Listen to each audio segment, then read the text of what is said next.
LIFO examples. Remember, LIFO is last in, first out. The example says the LIFO cost flow assumption assumes that the cost of items purchased blank are the costs that will be transferred first to cost of goods sold on the blank. So what we have to do here, two parts, we have to know how costs flow under FIFO and LIFO, and we need to know which financial statement cost of goods sold relies on. So with LIFO, remember that is last in, first out. So the LIFO cost flow assumption assumes that the cost of items purchased latest, or last, most recently, are the costs that will be transferred first to cost of goods sold on the income statement.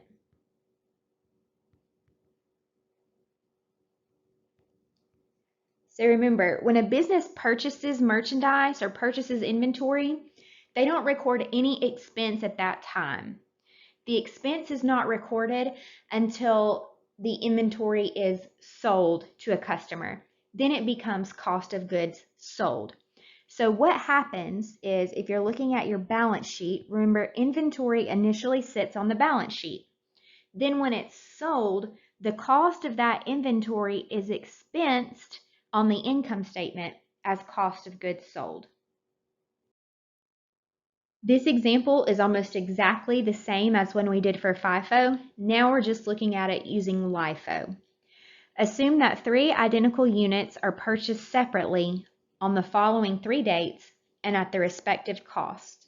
June 1st at $10, June 2nd at $15, and July 4th at $20. The company sells 2 units during the period. Conclude which inventory items are sold first and which unit remains in ending inventory if the company is using the LIFO perpetual cost flow assumption. So LIFO, remember, is last in, first out. So the last in will be the first 2 units to be sold. So the items from June 2nd at $15 and the July 4th at $20 are both sold. The June 1st at $10 remains in ending inventory.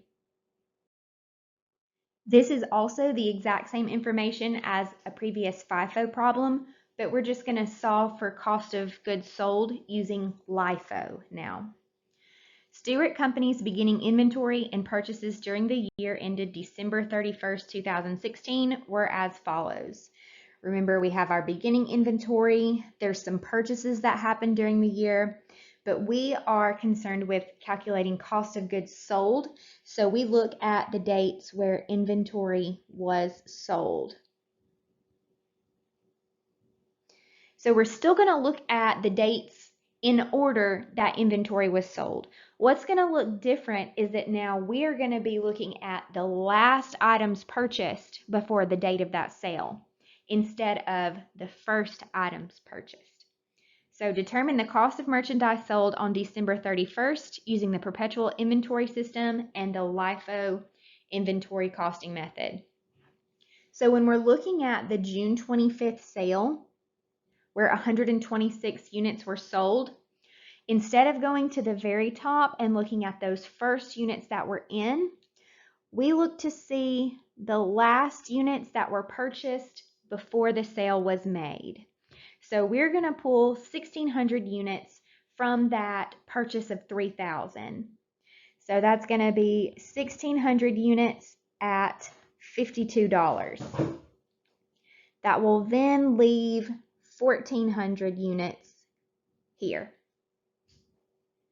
So 1,600 at $52 equals $83,200 is the cost of goods sold for that sale. Then we look at the October 5th sale. 4,000 units were sold. So again, what we do here, since it's last in, first out, we look to the last units purchased before that sales date. So we need 4,000 units here.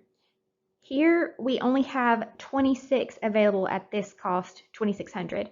So we're going to pull those 2,600 at $55. There will be no more left at that cost. So then we go again to the last in before that, and we will pull the 1,400 from there, and that is at a cost of $52 per unit. 2,600 times $55 is $143,000,